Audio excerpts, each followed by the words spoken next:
Greetings and welcome to the Ancient and Esoteric Order of the Jackalope, the secret society / podcast devoted to sharing strange stories and amazing facts. I'm your host, number 13. And I am going to apologize, because for some reason this episode's subject really just infuriated me. As a result, things get a bit salty and political towards the end, so if you're not cool with that, maybe give this one a pass. This episode also touches on Native American culture and politics, which are complicated to say the least. I have tried to stay out of the weeds and discuss only the broad strokes of the issues involved, but if I have mischaracterized them in any way, please let me know and I will endeavor to correct my mistakes. Episode number 117, Kulopus, presented by number 13. Elwood Towner was born in 1897, or maybe 1898, or possibly 1899. The records aren't great. That may be because Elwood was a member of the Hoopa tribe, who grew up on the Siletz Reservation outside Pendleton, Oregon. As a young child, Elwood contracted tuberculosis and spent several years recuperating in a government sanitarium. After his discharge, he was enrolled in the Chemawa Indian School, a Native American boarding school in nearby Salem. At the time, Chemawa only taught up to grade 8, so he transferred to Salem High School to complete his education. Elwood appears to have been a popular student. As a sophomore, he performed a crowd-pleasing Indian war dance and a talent show. As a junior, he played the role of Black Eagle in a production of William C. DeMille's Strongheart, A Battle of Race and Love, and received praise for both his performance and his elaborate traditional costume. As a senior, he turned his attention to athletics and was a track and field and baseball star. When the United States entered World War I, Elwood dropped out to join the Marines. He saw some action in Europe, and after Armistice Day, he returned home to Salem to finish out his senior year. After graduating, Elwood enrolled in Mount Angel College, then transferred to Willamette University. He played for the college baseball teams during the school year, and in the summers played for local minor league and semi-pro teams. Those post-war years seemed to have been pretty rough, and Elwood responded by not rising to the occasion. In June 1923, Elwood was struck by an automobile while walking down a back road. The resulting injuries to his back and eyes nearly crippled him and required years of expensive medical treatment. Or maybe not. Elwood continued playing baseball for several years after the accident, and his so-called crippling injuries only started showing a few years later when he needed cash and thought he could get some from a lawsuit. In January 1925, a local musician cold-cocked Elwood in the jaw and broke several of his teeth. The musician shouldn't have done it, but it should be noted that Elwood had been drunk and belligerent and trying to pick a fight with him all night. But that's college for you. It's a time to be young and wild and make stupid mistakes with no consequences. Elwood received his Bachelor of Law degree from Willamette in June 1926, passed the bar a few months later, and started a modest law practice in Portland. Though he was only in his late 20s, Elwood was well on his way to being a grumpy old man. He was a frequent writer of letters to the editor, mostly to complain about the kids these days. That didn't stop him from marrying one. In April 1928, Elwood married Evelyn Marie Redpath, who at 18 was at least 11 years his junior.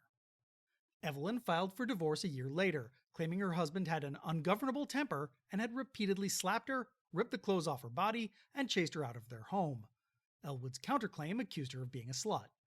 In the end, he failed to appear in court to plead his case, and a default judgment was entered against him, with Evelyn to receive $50 a month in alimony plus legal costs. Astonishingly, Elwood continued to file additional pleadings in the case over the next several months, refusing to acknowledge that he had lost or that the court had any authority over him. This was not some stupid mistake. This was a harbinger of things to come. Anyway, deprived of his ability to use wife-beating as an outlet, Elwood instead focused his anger towards political activism. For the previous 40 years, the government's policy towards Native Americans, as enforced by the Bureau of Indian Affairs, had been extermination through assimilation. Tribes were confined on reservations, which were maintained only to the bare minimum standard demanded by human decency. Children were shipped off to boarding schools to separate them from their elders, and encouraged to forsake their own traditions for the traditions of their European colonizers. The system had its critics. One of the most notable was Dr. Carlos Montezuma, a Yavapai Indian who had performed with Buffalo Bill as a youth, attended college, and become a successful physician, and, for a time, even served as the team doctor for Pop Warner's Carlisle Indian School football team. Montezuma saw the Bureau of Indian Affairs as a security blanket hiding a pair of shackles, the last step of a centuries-long plan to colonize and exterminate the Native American. He believed the Bureau made the tribes dependent on its largesse, perpetuating a culture of helplessness that stifled the Native American intellect and spirit. Dr. Montezuma's solution to the problem was simple. The Bureau of Indian Affairs had to go. In many ways, he was the Grover Norquist of Indian Affairs, only concerned with a single issue, consistently pushing the most extreme solution to that issue, and utterly indifferent to the problems that solution might cause. Montezuma died in 1923, but his ideas were embraced by those who had thrived in the boarding school system and who had absorbed its lessons with the zealousness of a convert. These professionals had achieved success in the white man's world and believed that the only thing preventing others from doing the same was their childlike dependence on the Bureau's handouts. Franklin Delano Roosevelt's victory in the 1932 presidential election gave the assimilationists some cautious hope, especially when FDR appointed John Collier the new commissioner of the Bureau in 1933. Collier was the first Indian Affairs commissioner who was actually sympathetic to the plight of the Native American. He had decades of first-hand experience with the reservation system and was full of ideas about how it might be reformed. Working with friendly legislators, Collier drafted the Wheeler-Howard Act, more formally known as the Indian Reorganization Act, and more popularly known as the Indian New Deal. The Indian New Deal called for increased tribal sovereignty, for land reforms that would encourage communal ownership, for more funds to improve healthcare and infrastructure on the reservation, and for shuttering boarding schools in favor of local vocational schools. It proved to be just as controversial as the rest of the New Deal. The congressional debate grew so heated that one of the bill's original sponsors, Senator Burton K. Wheeler of Montana, repudiated it. In the end, it was only able to squeak through and become a law when someone added a clause allowing individual tribes and reservations to opt out of the program. Native American public opinion was divided. Many thought the Indian New Deal was the best deal they would ever get. Others thought it was a good start, but did not go nearly far enough. Almost everyone was justifiably wary of anything the white man was offering. And the assimilationists? They were horrified.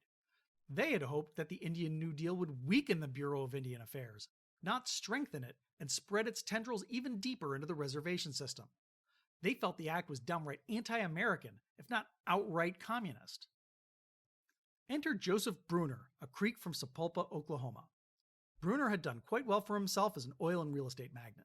He had a visceral reaction to the act's expansion of communal property rights, which he perceived as an attack on the American way of life, and of course his own personal livelihood. He would not, could not, let this sort of rank Bolshevism stand.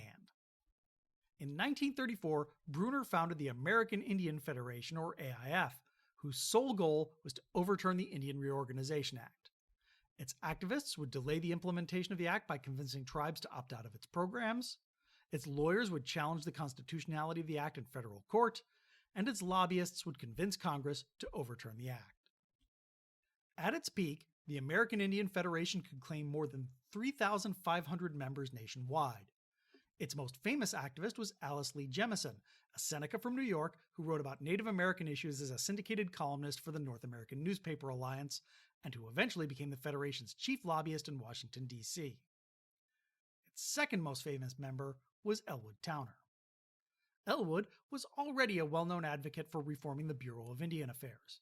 He was a regular feature on Portland's lunch and speaking circuit, where he could be heard decrying how the Bureau was full of waste and mismanagement to rooms full of Rotarians and Oddfellows and junior achievements and whatnot. The speeches never seemed to mention that his beliefs had only crystallized after he had applied for a job at the Bureau and been rejected.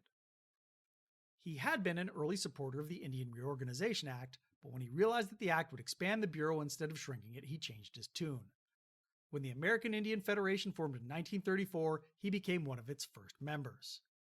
He now began to argue that the Indian New Deal was communism in disguise, a blatant attempt to halt the process of assimilation and make Native Americans even more dependent on government handouts.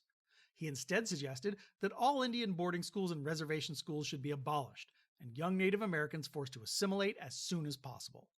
As a potential role model, he offered up a moderately successful local attorney/wife-beater named Elwood Towner. These arguments didn't always go over well. Many were quite happy to point out that Elwood had personally benefited from the programs he now wanted to abolish, and then go on to suggest that he was a Clarence Thomas-style hypocrite who was trying to deny that he had ever relied on anyone else's charity, and then pull up the ladder behind him to prevent others from having the same opportunities. which isn't to say that Elwood didn't have some success. He was able to convince the Siletz Reservation to opt out of the Indian Reorganization Act and helped organize a large class action suit against the government for violating its treaty obligations and misappropriating lands and funds that rightfully belonged to the tribes of the Pacific Northwest. Unfortunately, that suit fell apart in 1936 when Elwood realized that, by statute, any damages awarded would not go to the individuals who filed the suit or the tribes they represented, but to the general fund of the Bureau of Indian Affairs. His attempts to convince other reservations to reject the IRA fizzled out, as did a lawsuit trying to oust Collier from the Bureau, and another trying to block construction of the Grand Coulee Dam. And it wasn't just Towner. The American Indian Federation's attempts to organize were failing all over the country. Their successes were modest at best, while their failures were huge. Federation activists attempted to turn the tables by becoming increasingly shill, relying on conspiratorial logic and baseless ad hominem attacks. While testifying before Congress, Jemison attacked Commissioner Collier and Secretary of the Interior Harold Ikes as Soviet stooges with well-known regard for radical activities and association with, or admiration for, atheists, anarchists, communists, and other fifth columnists. The Federation only belatedly realized its new strategy was not working, and that it could not go it alone. It began looking for allies. The problem is that if you are looking for anti-communist allies, there's no one more rabidly anti-communist than fascists, and in the 1930s those fascists are literal Nazis. They are today too, they just hide it better. Now, the Nazis were not exactly fans of non-Aryans, but they knew that oppressed minorities could be useful, especially if their grievances could be channeled into anti-communist, anti-American, and anti-Semitic directions. Nazi leaders also had a strange obsession with Native Americans, born out of their love for Karl May's Old Shatterhand novels. Shatterhand was a stoic German cowboy whose Teutonic sense of justice compelled him to wander the American West, righting wrongs with his 6 guns and his fist and his monosyllabic sidekick Winnetou. The novels were terrible but popular, and raised a generation of Germans who believed that Native Americans lived in a perpetual state of noble savagery that made them the next best thing to actual Aryans. But I digress. Nazi propaganda attempted to win over Native Americans by attacking the Indian Reorganization Act as a communist plot backed by the sinister forces of international Jewry. It made spurious claims that Nazis and Native Americans had a common philosophy and loved to draw attention to the fact that both groups used the swastika as a symbol, which is hardly surprising since every culture in the world has some version of the swastika.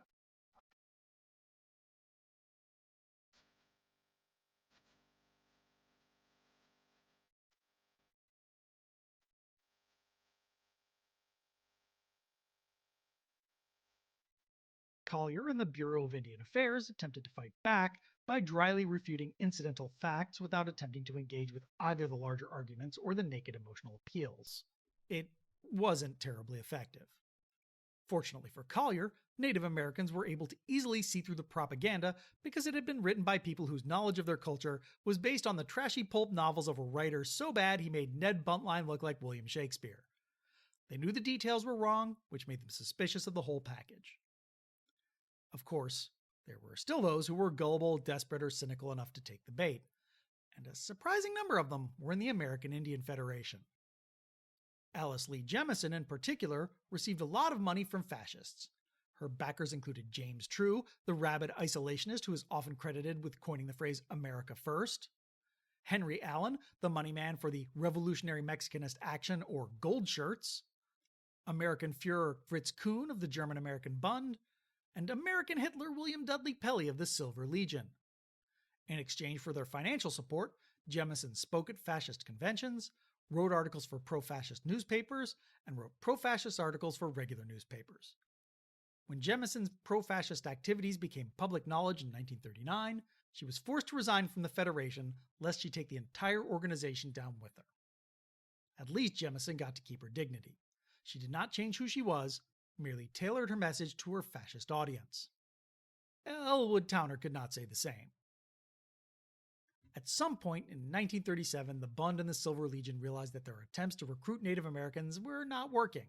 The Silver Shirt efforts in particular were embarrassingly bad. They started off by introducing their leader as Chief Pelley of the Tribe of Silver, and it only got worse from there. Fritz Kuhn and William Dudley Pelley asked Jemison to help them find Native American speakers for their rallies. She gave them the names of several individuals. In the Pacific Northwest, that was Elwood Towner. Elwood was not exactly in a great place mentally. His law practice was floundering. He had been all in on that failed class action suit, and the other irons he had in the fire weren't panning out. He seems to have coped by drinking and reading Nazi propaganda and beating his second wife, Catherine. In fact, at one point, Elwood beat her so badly, she ran out of the house completely naked and made a beeline for the fire station almost a mile away. The firemen gave her a coat and took her to a hospital where she was treated for cut lips and severe facial bruising. Elwood was arrested, tried and convicted of assault and battery, and spent 60 days in jail. The fascists may have been a little shocked when Elwood Towner turned up to their rallies in full ceremonial costume. Fringed white buckskins, an elaborate beaded vest, and a massive feathered war bonnet made of brilliant white, green, and lavender feathers. Everything was profusely decorated with thunderbirds and swastikas, and just in case the message wasn't clear enough, it also included a Nazi armband. It seems to have been a form of drag. Elwood was a hoopa, but the outfit was mostly Sioux with a bit of Nazi. It's not clear whether that was for the benefit of Elwood or his audience. Probably a bit of both. While in costume, he was not Elwood Towner, but Chief Red Cloud, a name clearly chosen to evoke the legendary Oglala chief who had defeated the United States in the 1860s. When he assumed the persona, Elwood swallowed his dignity and embraced harmful racial stereotypes, speaking in broken English at a deliberate cadence intended to evoke Native American characters in Hollywood westerns. As for the content of those speeches... Alright, listen. Before I get into this, let me stress that what I'm about to present is a composite created from several different speeches.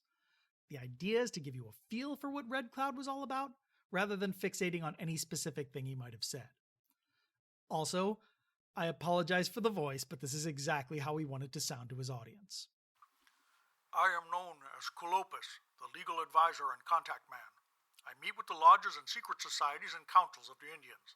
We have a cut-and-dried system of picked men, worked out in the Southwest and Pacific coast. Alaska, Canada, Mexico, and Central and South America are organized by us. American Indians must not be afraid of Nazism. Whether you know it or not, Adolf Hitler's government is established on an Indian model and according to Indian principles. If the Bund really understood Hitler and could see how he was following the American Indian form of government, the Bund would give the Indian his real place in the movement, which is basic to its success. Our people admire Hitler for the reason that he adopted for his symbol the swastika. It means prosperity, good luck, and Christian government. Hitler also adopted our salute, which means peace be unto you, advanced friend. Then it was time for a history lesson. You see, Germans and Native Americans had a bond forged in myth and legend. Thousands of years ago, Wonka Tonka, the Great Spirit, foretold that the Germans would come to the New World and join forces with fellow Aryans, because for some reason Elwood thought that Native Americans were Aryans. Together, they would defeat Chuknagin, the children of Satan, who were the traditional Aryan enemies, the gold worshippers who would corrupt the Aryan Indians and put them in concentration camps. In other words, Jews. Native Americans had warned the Founding Fathers of impending Jewish treachery. George Washington, Benjamin Franklin, and Thomas Jefferson took this warning to heart and tried to insert a provision in the Constitution expelling all Jews from America, but they had been thwarted by that dastardly villain, Alexander Hamilton. That had been the beginning of hard times for the Native American. Now, thanks to the rise of men like Father Coughlin, Oswald Mosley, William Dudley Pelley, and Fritz Kuhn, you know, men with guts. The time for action had come. Strike down the forces of evil. The Reds, the Pinks, the Jews. All those running the government are Jews. Communism is Judaism. The Indians are ashamed of every senator and congressman who is licking the bootstraps of that Sephardic Jew in the White House, Franklin D. Roosevelt. On our reservations, we have in training American Indian Hitlers, super patriots preparing to drive every Jew out of North and South America. The Indians have always had fascism as their form of government. Democracy is Jewish. It is mob rule. Under the American Indian plan, the rabble will take order from the real leaders. Red Cloud claimed Native Americans from Alaska to Tierra del Fuego had finally accepted that the Jews were to blame for their generally pitiful conditions, and were now ready to accept the Nazi doctrines of violence, rebellion, and race hatred. before hitting his crowd-pleasing capper. We must drive the Jews into the ocean and destroy them completely. Red Cloud would then encourage the audience to join a fascist organization, typically the Silver Shirts, since the Bund would only take pure-blooded Germans, and pass out copies of the pro-fascist literature that had been sent to him. The entire speech came straight out of the Nazi propaganda playbook. Indeed, large chunks of it were paraphrased from the Protocols of the Elders of Zion and the pamphlets of William Dudley Pelley. Elwood spent the next 4 years touring the nation as Chief Red Cloud and giving some variation of this presentation. When Red Cloud spoke to Native American audiences, he invariably bombed because his act was embarrassing and Elwood was sus. They did take him seriously enough that more than one tribe passed resolutions attacking Red Cloud as un-American, stressing that he did not represent their point of view and emphasizing that he was not authorized to speak on their behalf in any way, shape, or form. White people, though, they ate up Red Cloud's act with a spoon. He spoke to rapturous crowds of fascists in Seattle, Spokane, Los Angeles, San Francisco, Phoenix, Washington, D.C., Alaska, Mexico, and Canada. He had his photo taken standing with Unterführer Hermann Schwinn of the Bund and shaking hands with William Dudley Pelley of the Silver Shirts. In late 1939, word about Red Cloud finally began reaching white people outside of fascist circles. The reaction was uniformly negative, usually served up with a side of utter bafflement. This resulted in a 1940 confrontation with the Portland chapter of the Anti-Defamation League. When the ADL got wind that Red Cloud was scheduled to speak at Portland Public Schools, they tried to cancel the engagements and had their attorney, David Robinson, reach out to Elwood so they could talk through their differences. Elwood refused, and then claimed to have been assaulted by a Jew outside his home. Then he issued a threat. You go and tell David Robinson that there is a secret organization of 50,000 people here in Portland that are ready to act at the proper time. Nobody but the members knows anything about it, but it's going to do plenty when it begins. It has 75,000 members around San Francisco, members in San Jose, Palo Alto, Santa Cruz, and other towns in California, and about 35,000 members in Seattle, and we know what we are going to do. There was no evidence for the so-called assault, and even less evidence for Elwood's extravagant claims about the number of Nazis in Oregon. The papers were not kind to him. Elwood was eventually pressured into a private meeting with Robinson, where he denied having any connection to the Bund or the Silver Shirts, denied ever having endorsed racism or anti-Semitism, denied he had ever said anything subversive or supported overthrowing the government, and even denied that he had a criminal record. Robinson was able to rebut each of these by producing reams of documentation, leaving Elwood flustered and unable to respond. Did that stop Elwood? Of course not. He said he was only trying to stop the Indian Reorganization Act and cut off the conversation. Then he went right back to spreading hate, but at least this time he wasn't doing it in Portland's public schools. You know what did finally stop Elwood? Pearl Harbor. The whole country's tolerance for Nazi bullshit disappeared overnight. The government and local law enforcement finally started going after fascist groups around the country. Many were shut down, and some survived by going underground. The American Indian Federation got off lightly. The FBI had long ago concluded that while many of the Federation's leaders had uncomfortable ties to far-right groups, the Federation itself was still just a harmless advocacy group. Mind you, the FBI has always been more anti-communist than anti-fascist, so take that ruling with a grain of salt. Law enforcement may have been willing to let the Federation off the hook, but Collier was able to use those Nazi connections to thoroughly discredit the organization in the court of public opinion. The Federation dissolved in 1945, having achieved none of its goals. Elwood Towner was not questioned, detained, prosecuted, or persecuted in any way. He was simply too small a fish to bother with. Small fish or not, he was still a nuisance. In 1941, he represented 71 Yakima men who were seeking exemptions from the draft, on the grounds that they had decided to opt out of the 1924 Act which made all Native Americans U.S. citizens. It's worth noting that Elwood's suit did not have the backing of the Yakima tribe, and when he tried to make the trial a showpiece for his personal beliefs, the judge shut him down real fast. When that suit failed, he decided to keep a low profile for a few years. After the war, he re-entered public life, giving speeches and writing editorials, and usually going by the name Buck Towner in an attempt to obscure his unsavory past. Elwood's opinion pieces usually stuck to low-key, non-controversial old man yells at clouds stuff, claiming that there were too many tourists these days, complaining that young people had no appreciation for their elders, and so forth. Though in one particularly galling editorial, He attacked the Marshall Plan as wasteful spending, then demanded that money be distributed to Native Americans. Our boys fought and died in 2 wars or more to preserve this republic and the American way of life against dictatorship, he wrote, completely ignoring that he had been arguing that those boys shouldn't have to fight and that he had been all for the dictatorships they had been fighting against. In the early 1950s, he began making presentations about Native American culture to high school students and Indian guides, dressing up in costume for local powwows. One hopes he had removed the swastikas from his buckskins by then. In 1953, he even managed to get named attorney for and temporary chairman of the Hoopa Indian General Council. And then he died on October 6, 1954. What kills me is that Elwood Towner died without showing a shred of contrition and without suffering any consequences for his actions. When the crisis is over and the bad guys are defeated, there is an understandable desire to act like everything can just go back to normal. We need to resist that urge. No matter how much you want to forgive and forget, you should never forget. Otherwise, you will wind up stuck in the same cycle forever. As for forgiveness, we should be willing to forgive someone if they ask for it.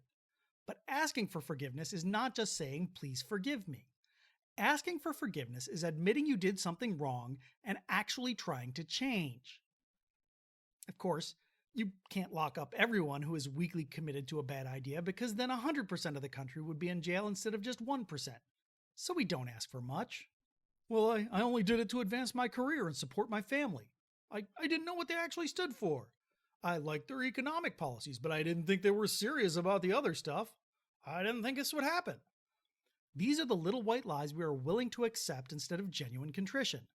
It's not ideal, but you do what you have to do, then hope you can still look at yourself in the mirror and that history won't judge you too harshly. But what do you do with people who can't even be bothered to do that? People like Elwood Towner. The problem is, we let them back into the fold. We let ex-Confederates roll back Reconstruction because we needed their votes. We let ex-Nazis run free because we hated commies more. We let plutocrats run the economy into the ground and then paid off their debts and begged them to do it again. We let revanchists and reactionaries roll back every small bit of social progress. Elwood Towner was not some apolitical idiot or misled dupe. For 4 years, he took dirty money from the agents of foreign powers to dress up like a character from a terrible Hogan's Heroes F-Troop crossover, then went out to tell auditoriums full of cheering Nazis that Jews were the spawn of Satan and they needed to be exterminated. He never showed the least regret for those actions. Should Elwood have gone to jail? No. In this country, you have the right to say anything you want, and as far as I'm aware, he did not incite riots or call for anyone to suffer any specific harm. Even when he threatened David Robinson, his threats were very carefully worded. Should he have been disbarred? No. He did a ton of unethical things, but here's the thing. Professional ethics aren't real ethics. Elwood's behavior was reprehensible, but not actionable in that sense. Should he have been a pariah? Damn straight. No newspaper should have been willing to publish his editorials. No civic organization should have been willing to let him speak. People should have shunned him socially and spit on him whenever they passed him on the street. That didn't happen because this country sucks sometimes. If justice can't be meted out by the government, if it can't be meted out by our civic institutions, if it won't be meted out by polite society, then there's only one option left: religion. So if there is a God in heaven, if there's any justice at all in the world, Elwood Towner is rotting in hell. Key sources for this episode include Arnie Bernstein's Swastika Nation, Fritz Kuhn and the Rise and Fall of the German-American Bund, Kenneth William Townsend's World War II and the American Indian, Knute Berger's The Strange Case of the Northwest's Native American Nazi, and contemporary newspaper reports. For a full list of sources and a transcript of this episode, visit our website at orderofthejackalope.com. That's orderofthejackalope.com with hyphens between the words. Connections! Towner's not the first World War I veteran we featured on this podcast. Rondo Hatton, the acromegalic actor best known as the Creeper, also saw action in France, which we discussed in Monster Without a Mask. Towner's biggest supporter was William Dudley Pelley of the Silver Shirts. We devoted an entire episode, 7 Minutes in Heaven, to Pelley's strange journey from spiritualist to fascist to UFO cultist. As for Burton K. Wheeler, the one-time sponsor of the Indian Reorganization Act, well, go listen to Rachel Maddow's Ultra to learn more about him, and be warned, it's not fun. Correspondence. Now, this is really cool. Correspondent Robert Lifson wrote in to share some old police mugshots and fingerprint cards he bought way back in the 1980s. He was going through them the other day and realized that 2 of them were for one Editha Lolita Jackson. Though you might look at them and go, hey, aren't you Anne Odelia Distabar? He sent in some high-quality photos of them, and I've posted them over on the website. It's such a cool little piece of history. So go check him out, and then check out Robert's blog at robertlifson.com. He's got some great stories about baseball cards and other sorts of collectible ephemera. If you have any corrections or comments, please reach out to us at jackalope@orderthejackalope.com. Or drop us a line on social media. We can be found at orderofthejackalope.com on Blue Sky or at orderjackalope on Reddit, TikTok, Tumblr, and YouTube. We also have a Discord, link in the show notes. That's all for now. We'll be back in 3 weeks with our season finale, They Came from the Inner Earth. Until then, remember, that which is least known is best to know. Good night. This episode was produced by David White for the Ancient and Esoteric Order of the Jackalope and is released under a Creative Commons Attribution Non-Commercial Share-alike 4.0 International License. All rights reserved, all wrongs reversed.